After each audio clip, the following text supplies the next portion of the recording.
Hey, I'm glad you could join me. This story is pretty spooky. I've included a link to its spookometer rating in the description if you want to know what you're getting into before we begin. There's also a link to the original story as well if you want to read along. This is Psychosis. Sunday. I'm not sure why I'm writing this down on paper and not on my computer. I guess I just noticed some odd things. It's not that I don't trust the computer, I just need to organize my thoughts. I need to get down all the details somewhere objective, somewhere that I know what I write can't be deleted or changed. Not that that's happened. It's just everything blurs together here, and the fog of memory lends a strange cast to things. I'm starting to feel cramped in this small apartment. Maybe that's the problem. I just had to go and choose the cheapest apartment, the only one in the basement.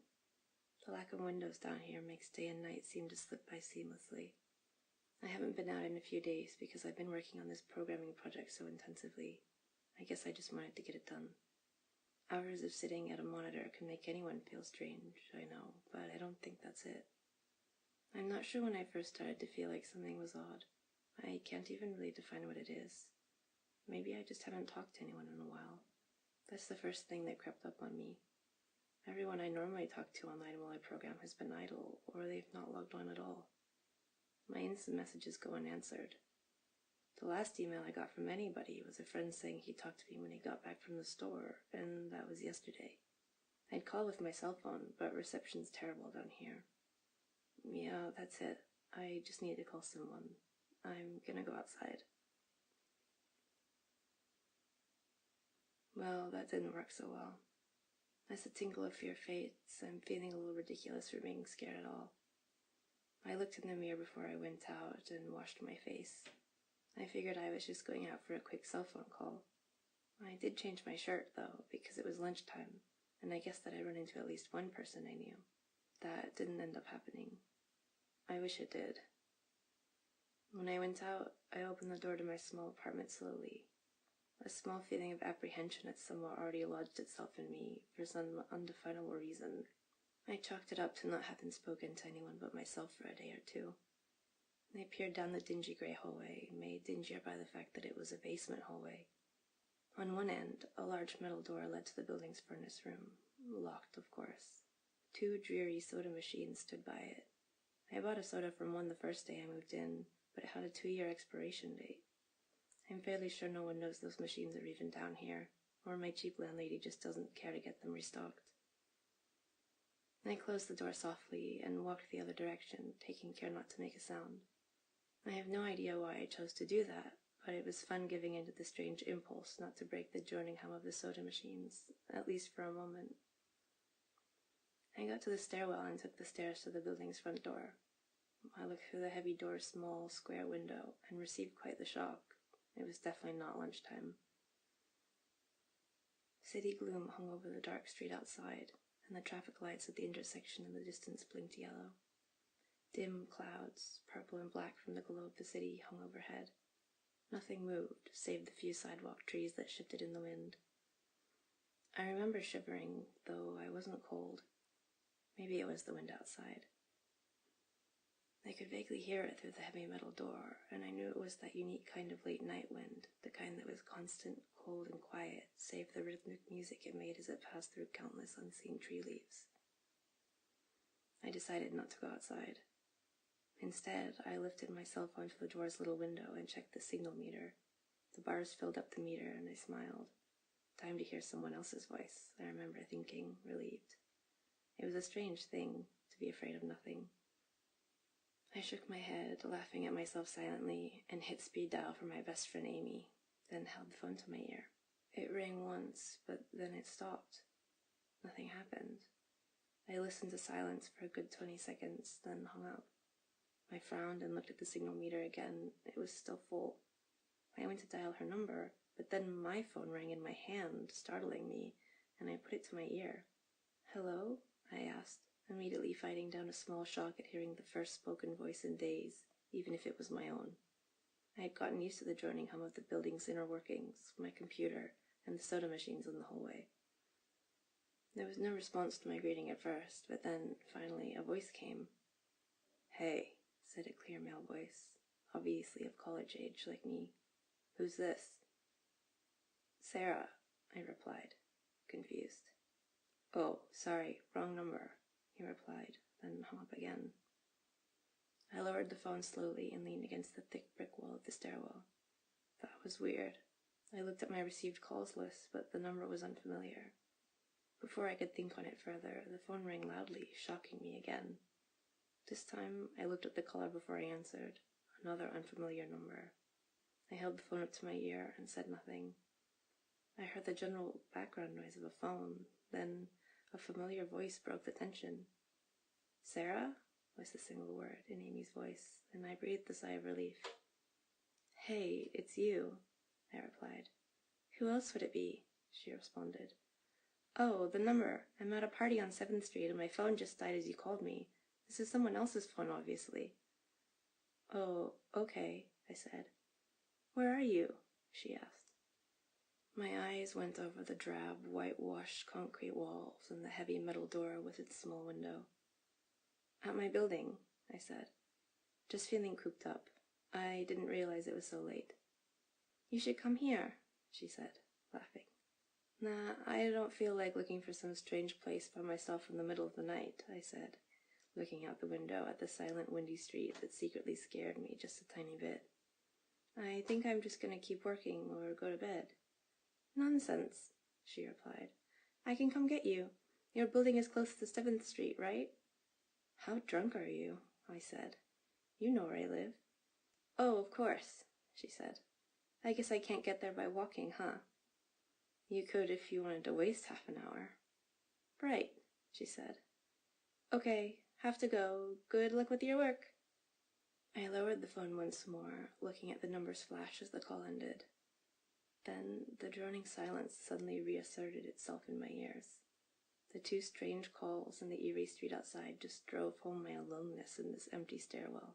Perhaps from having seen too many scary movies, I had the sudden inexplicable idea that something could look in the door's window and see me, some sort of horrible entity that hovered at the edge of aloneness, just waiting to creep up on unsuspecting people that strayed too far from other human beings. I knew the fear was irrational, but no one else was around, so I jumped down the stairs, ran down the hallway into my room, and closed the door as fast as I could while still staying quiet. Like I said, I feel a little ridiculous for being scared of nothing, and the fear has already faded. Writing this down helps a lot. It makes me realize that nothing is wrong. It filters out half-formed thoughts and fears and leaves only cold, hard facts. It's late. I got a call from the wrong number, and Amy's phone died, so she called me back from another number. Nothing strange is happening. Still, there was something a little off about the conversation. I know it could have just been the alcohol she'd had, or was it even her that seemed off to me? Or was it, oh, that's it. I didn't realize it until now, writing it down. I knew writing things would help. She said she was at a party, but I only heard silence in the background. Well, of course, that doesn't really mean anything in particular. She could have just gone outside to make the call. Well, no, that couldn't be it either. I didn't hear the wind. I need to see if the wind is still blowing. Monday. I forgot to finish writing last night. I'm not sure what I expected to see when I ran up the stairwell and looked out the heavy metal door window. I'm feeling ridiculous. Last night's fear seems hazy and unreasonable to me now. I can't wait to go into the sunlight. I'm going to check my email, shower, and finally get out of here. Wait, I think I heard something. It was thunder. That whole sunlight and fresh air thing didn't happen. I went into the stairwell and up the stairs, only to find disappointment. The heavy metal door's little window showed only flowing water as torrential rain slammed against it. Only a very dim, gloomy light flickered in through the rain, but at least I knew it was daytime, even if it was a gray, sickly, wet day. I tried looking out the window and waiting for lightning to illuminate the gloom, but the rain was too heavy and I couldn't make out anything more than vague, weird shapes moving at odd angles and the waves washing down the window. Disappointed, I turned around, but I didn't want to go back to my room. Instead, I wandered further up the stairs, past the first floor and the second. The stairs ended at the third floor, the highest floor in the building. I looked through the glass that ran up the outer wall of the stairwell, but it was that warped, thick kind that scatters the light. Not that there was that much to see through the rain to begin with. I opened the stairwell door and wandered down the hallway. The 10 or so thick wooden doors, painted blue a long time ago, were all closed. I listened as I walked, but it was the middle of the day, so I wasn't surprised that I heard nothing but the rain outside. As I stood there in the dim hallway, listening to the rain, I had the strange fleeting impression that the doors were standing like silent granite monoliths erected by some ancient, forgotten civilization for some unfathomable guardian purpose. Lightning flashed, and I could have sworn that, for just a moment, the old greeny blue wood looked just like rough stone. I laughed at myself for letting my imagination get the best of me, but then it occurred to me that the dim gloom and lightning must mean there was a window somewhere in the hall. A vague memory surfaced, and I suddenly recalled that the 3rd floor had an alcove and an insert window halfway down the floor's hallway. Excited to look out into the rain and possibly see another human being, I quickly walked over to the alcove, finding the large, thin glass window. Rain washed down it, as with the front door window, but I could open this one. I reached a hand out to slide it open, but hesitated. I had the strangest feeling that if I opened the window, I would see something absolutely horrifying on the other side. Everything's been so odd lately, so I came up with a plan, and I came back here to get what I needed. I don't seriously think anything will come of it, but I'm bored. It's raining and I'm going stir-crazy. I came back here to get my webcam. The cord isn't long enough to reach the 3rd floor, so I'm going to plug it in between the 2 soda machines, then run the wire along the wall under my door. Then I'll put black duct tape over the wire to blend it in with the plastic strip that runs along the base of the hallway wall. I know it's silly, but I don't have anything better to do. Well, nothing happened. I propped the door open, steeled myself, then flung the heavy front door wide open and ran like hell down the stairs to my room and slammed the door. I watched the webcam on my computer intently, seeing the hallway outside my door and most of the stairwell. I'm watching it right now, and I don't see anything interesting. I just wish the camera's position was different, so I could see out the front door. Hey, someone's online. I got out an older, less functional webcam in my closet and had a video chat with my friend. I couldn't really explain to him why I wanted to video chat, but it felt good to see another person's face. He couldn't talk for long, and we didn't talk about anything meaningful, but it felt much better. My strange fear is almost past. I would feel completely better, but there was something odd about our conversation. I know that I've said that everything has seemed odd, but still, he was very vague in his responses. I can't recall one specific thing that he said, no particular name or place or event, but he did ask for my email address to keep in touch. Wait a second, I just got an email. I'm about to go out. I just got an email from Amy that asked me to meet her for dinner at the place we usually go to. I do love pizza, and I've just been eating random food from my poorly stocked fridge for days, so I can't wait. Again, I feel ridiculous about the odd couple of days I've been having. I should destroy this journal when I get back. Wait, another email. Oh my god. I almost left the email and opened the door. I almost opened the door, but I read the email first. It was from a friend I haven't heard from in a long time, and it was sent to a huge number of emails that must have been every person he'd saved in his address list. It had no subject, and it said simply, "Seen with your own eyes, don't trust them, they..." What the hell is that supposed to mean? The words shocked me, and I just kept going over them. Is it a desperate email just sent as, "Something happened"? The words are obviously cut off without finishing. On any other day, I would have dismissed this as spam from a computer virus or something, but the words, "Seen with your own eyes." I can't help but read over this journal and think back on the last few days and realize I haven't seen another person with my own eyes or talked to another person face to face. The webcam conversation with my friend was so strange, so vague, so eerie now that I think about it. Was it eerie? Or is the fear clouding my memory? My mind toys with the progression of events I've written here, pointing out that I have not been presented with one single fact that I did not specifically give out unsuspectingly. The random wrong number that got my name, and the subsequent strange return call from Amy, the friend that asked for my email address. I messaged him first when I saw him online, and then I got my first email a few minutes after that conversation. Oh my God, that phone call with Amy, I said it over the phone. I said that I was in within half an hour walk of 7th Street. They know I'm near here. What if they're trying to find me? Where is everyone else? And why haven't I seen or heard anyone in days? No, this is crazy. This is absolutely crazy. I need to calm down. This madness needs to end. I don't know what to think. I ran about my apartment furiously, holding my cell phone up to every corner to see if it got signal through the heavy walls. Finally, in the tiny bathroom near one ceiling corner, I got a single bar. Holding my phone there, I sent a text message to every number in my list. Not wanting to betray anything about my unfounded fears, I simply sent, "You seen anyone face to face lately?" At that point, I just wanted any reply back. I didn't care what the reply was, or if I had embarrassed myself. I tried to call someone a few times, but couldn't get my head up high enough, and if I brought my cell phone down even an inch, I lost signal. Then I remembered my computer and rushed over to it, instant messaging everyone online. Most were idle or away from their computer. No one responded. My messages grew more frantic, and I started telling people where I was and to stop by in person for a host of barely passable reasons. I didn't care about anything by that point. I just need to see another person. I also tore apart my apartment looking for something that I might have missed, some way to contact another human being without opening the door. I know it's crazy, I know it's unfounded, but what if?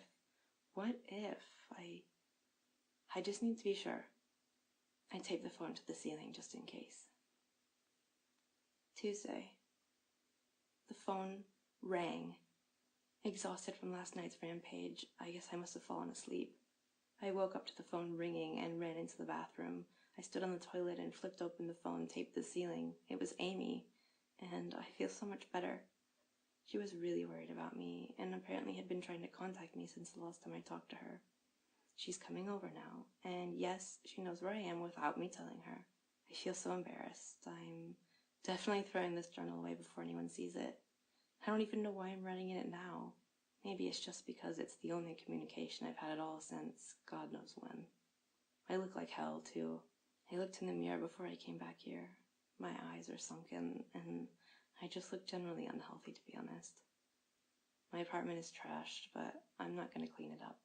I think I need someone else to see what I've been through. These past few days have not been normal. I am not one to imagine things. I know I have been the victim of extreme probability. I probably missed seeing another person a dozen times. I just happened to go out when it was late at night or the middle of the day when everyone was gone. Everything's perfectly fine. I know this now. Plus, I found something in the closet last night that helped me tremendously, a television. I set it up just before I wrote this, and it's on in the background. Television has always been an escape for me, and it reminds me that there's a world beyond these dingy brick walls. I'm glad Amy's the only one that responded to me after last night's frantic pestering of everyone. She's been my best friend for years. She doesn't know it, but I count the day I met her among one of the few moments of true happiness in my life. I remember that warm summer fondly.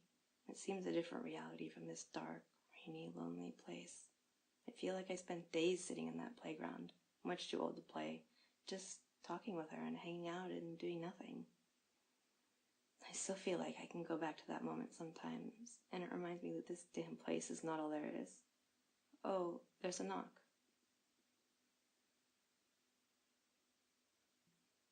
I thought it was odd that I couldn't see her through the camera I had between the two soda machines. I figured that it was just bad positioning, like when I couldn't see out the front door. I should have known. After the knock, I yelled through the door jokingly that I had a camera between the soda machines, because I was embarrassed of myself that I had taken this paranoia so far. After I did that, I saw her image walk over to the camera and look down at it. She smiled and waved. "Hey," she said to the camera brightly, giving it a smile. "It's weird, I know," I said into the mic attached to my computer. "I've had a weird few days." "Must have," she replied. "Open the door, Sarah." I hesitated. How could I be sure? "Hey, humor me a second here," I told her through the mic. "Tell me one thing about us, just to prove to me you're you." She gave the camera a weird look. All right," she said slowly, thinking. "We met randomly at the playground when we were both way too old to be there." I sighed deeply as reality returned and fear faded. God, I'd been so ridiculous. Of course it was Amy. That day wasn't anywhere in the world except my memory. I'd never even mentioned it to anyone. Not out of embarrassment, but out of a strange secret nostalgia and a longing for those days to return. If there was some unknown force at work trying to trick me, as I feared, there was no way it could know about that day. Haha, all right, I'll explain everything, I told her. Be right there. I ran to my small bathroom and fixed my hair the best I could. I still looked like hell, but she would understand. Laughing at my own unbelievable behavior and the mess I'd made of the place, I walked to the door. I put my hand on the doorknob and gave the mess one last look. So ridiculous, I thought. My eyes traced over the half-eaten food lying on the ground, the overflowing trash bin, and the bed I'd tipped to the side looking for God knows what. I almost opened the door, but my eyes fell on one last thing. The old webcam, the one I used for the eerily vacant chat with my friend. Its silent black sphere lay haphazardly tossed to the side, its lens pointed at the table where this journal lay. An overwhelming terror took me as I realized that if something could see through that camera, it would have seen what I just wrote about that day. I asked her for one thing about us, and she chose the only thing in the world that I thought they or it did not know. But it did. It did know. It could have been watching me the whole time. I didn't open the door. I screamed. I screamed in uncontrollable terror. I stomped on the old webcam on the floor. The door shook and the doorknob tried to turn, but I didn't hear Amy's voice through the door. Was the basement door made to keep out drafts? Too thick? Or was Amy not outside? What could have been trying to get in, if not her? What the hell is out there? I saw her on my computer through the camera outside. I heard her on the speakers through the camera outside, but was it real? How can I know? She's gone now, I screamed and shouted for help. I piled up everything in my apartment against the front door. Friday. At least I think that it's Friday. I broke everything electronic. I smashed my computer to pieces. Every single thing on there could have been accessed by network access, or worse, altered. I'm a programmer. I know. Every little piece of information I gave out since this started. My name, my email, my location. None of it came back from outside until I gave it out. I've been going over and over what I wrote. I've been pacing back and forth, alternating between terror and disbelief. Sometimes I'm absolutely certain some phantom entity is dead set on the simple goal of getting me to go outside. Back to the beginning, with a phone call from Amy, she was effectively asking me to open the door and go outside. I keep running through it in my head. One point of view says I've acted like a madman, and all of this is the extreme convergence of probability. Never going outside at the right time by pure luck, never seeing another person by chance, getting a random nonsense email from some computer virus at just the right time.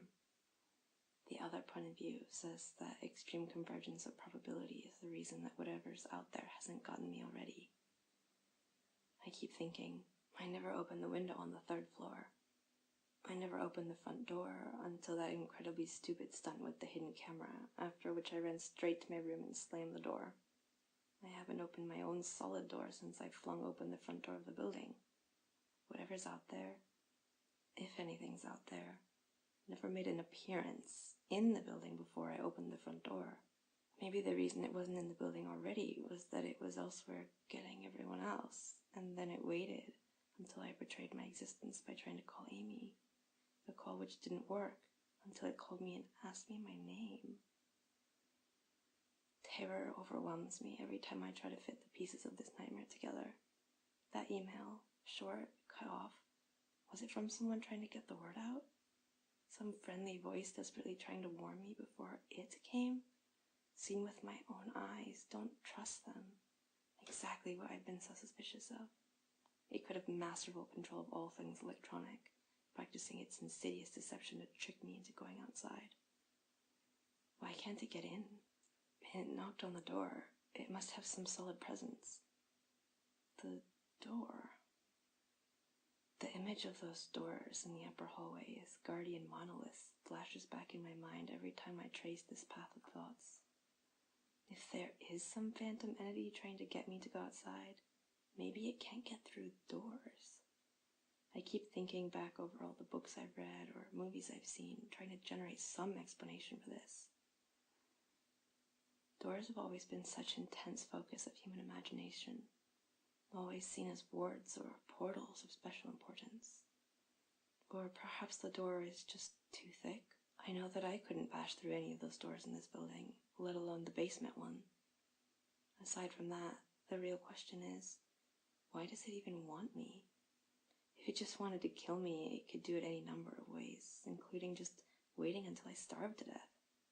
What if it doesn't want to kill me? What if it has some far more horrific fate in store for me? What can I do to escape this nightmare? A knock on the door. I told the people on the other side of the door, I just need a minute to think and I'll come out. I'm really just writing this down so I can figure out what to do. At least this time I heard their voices. My paranoia, and yes, I recognize I'm being paranoid, has made thinking of all sorts of ways that their voices could be faked electronically. There could be nothing but speakers outside, simulating human voices. Did it really take them 3 days to come talk to me? Amy's supposedly out there, along with 2 policemen and a psychiatrist. Maybe it took them 3 days to think of what to say to me. The psychiatrist's claim could be pretty convincing if I decided to think that this has all been a crazy misunderstanding and not some entity trying to trick me into opening the door. The psychiatrist had an older voice, authoritarian but still caring, and I liked it. I'm desperate just to see someone with my own eyes. He said I have something called psychosis, and I'm just one of a nationwide epidemic of thousands of people having breakdowns triggered by a suggestive email that got through somehow. I swear he said got through somehow. I think he means spread throughout the country inexplicably, but I'm incredibly suspicious that the entity slipped up and revealed something. He said I'm a part of a wave of emergent behavior, that a lot of other people are having the same problem with the same fears, even though we've never communicated. That neatly explains the strange email about the eyes that I got. I didn't get the original triggering email. I got a descendant of it. My friend could have broken down too and tried to warn everyone he knew against his paranoid fears. That's how the problem spreads, the psychiatrist claimed. I could have spread it too, with my text and instant messages to everybody I know. One of those people might be melting down right now after being triggered by something I sent them, something they might interpret any way that they want. Something like a text saying, "Seen anyone face to face lately?" The psychiatrist told me that he didn't want to lose another one, that people like me are intelligent and that's our downfall. We draw connections so well that we draw them even when they shouldn't be there. He said it's easy to get caught up in paranoia in our fast-paced world, a constantly changing place where more and more of our interaction is simulated. I have to give him one thing. It's a great explanation. It neatly explains everything. It perfectly explains everything, in fact. I have every reason to shake off this nightmarish fear that something or consciousness or being out there wants me to open the door so it can capture me for some horrible fate worse than death. It would be foolish to think that after hearing that explanation, I might be one of the last people left alive on an empty world, hiding in my secure basement room, spiting some unthinkable deceptive entity just by refusing to be captured. It's a perfect explanation for every single strange thing I've seen or heard, and I have every reason in the world to let all of my fears go and open the door. That's exactly what I'm not going to do. How can I be sure? How can I know what's real and what's deception? All of these damn things with their wires and their signals that originate from some unseen origin, they're not real. I can't be sure. Signals through a camera, faked video, deceptive phone calls, emails, even the television broken on the floor. How can I possibly know it's real? It's just signals, waves, light. The door. It's bashing on the door. It's trying to get in. What insane mechanical contrivance could it be using to simulate the sound of men attacking the heavy wood so well? At least I'll finally see it with my own eyes. There's nothing left for it to deceive me with. I've ripped apart everything else. It can't deceive my eyes, can it? Seen with your own eyes, don't trust them, they... Wait, was that desperate message telling me to trust my eyes? Or warning me about my eyes, too?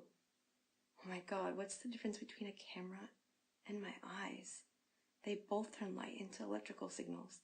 They're the same. I can't be deceived. I have to be sure. Date unknown. I calmly asked for a paper and a pen, day in and day out, until it finally gave them to me. Not that it matters. What am I going to do? Poke my eyes out? The bandages feel like part of me now. The pain is gone. I figure this will be one of my last chances to write legibly, as without my sight to correct mistakes, my hands will slowly forget the motions involved. This is a sort of self-indulgence, this writing. It's a relic of another time, because I'm certain everyone left in the world is dead, or something far worse. I sit against the padded wall day in and day out. The entity brings me food and water. It masks itself as a kind nurse, as an unsympathetic doctor. I think it knows that my hearing is sharpened considerably now that I live in darkness. It fakes conversations in the hallways, on the off chance that I might overhear. One of the nurses talks about having a baby soon. One of the doctors lost his wife in a car accident. None of it matters. None of it is real. None of it gets to me, not like she does. That's the worst part, the part I almost can't handle. The thing comes to me, masquerading as Amy. Its recreation is perfect. It sounds exactly like Amy, feels exactly like her. It even produces a reasonable facsimile of tears that it makes me feel on its lifelike cheeks. When it first dragged me here, it told me all the things I wanted to hear. It told me that she loved me, that she had always loved me, that it didn't understand why I did this, that we could still have a life together if only I would stop insisting that I was being deceived. It wanted me to believe. No, it needed me to believe that she was real. I almost fell for it. I really did. I doubted myself for the longest time. In the end, though, it was all too perfect, too flawless, and too real. The false Amy used to come every day, and then every week, and finally stopped coming altogether, but I don't think the entity will give up. I think the waiting game is just another one of its gambits. I will resist for the rest of my life if I have to. I don't know what happened to the rest of the world, but I do know that this thing needs me to fall for its deceptions. If it needs that, then maybe, just maybe, I'm a thorn in its agenda. Maybe Amy is still alive out there somewhere, kept alive only by my will to resist the deceiver. I hold on to that hope, rocking back and forth in my cell to pass the time. I will never give in. I will never break. I'm a hero. The doctor read the paper the patient had scribbled on. It was barely readable, written in the shaky script of one who could not see. He wanted to smile at the woman's steadfast resolve, a reminder of the human will to survive, but he knew that the patient was completely delusional. After all, a sane person would have fallen for the deception long ago. The doctor wanted to smile. He wanted to whisper words of encouragement to the delusional woman. He wanted to scream, but the nerve filaments wrapped around his head and into his eyes made him do otherwise. His body walked into the cell like a puppet and told the patient once more that she was wrong, that there was nobody trying to deceive her.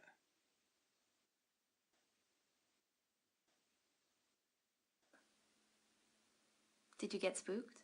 This post has always been one of my favorites. If you would like to hear me review the post in detail or get access to bonus content, consider supporting me on Patreon. The link is in the description. Stay spooky, listeners.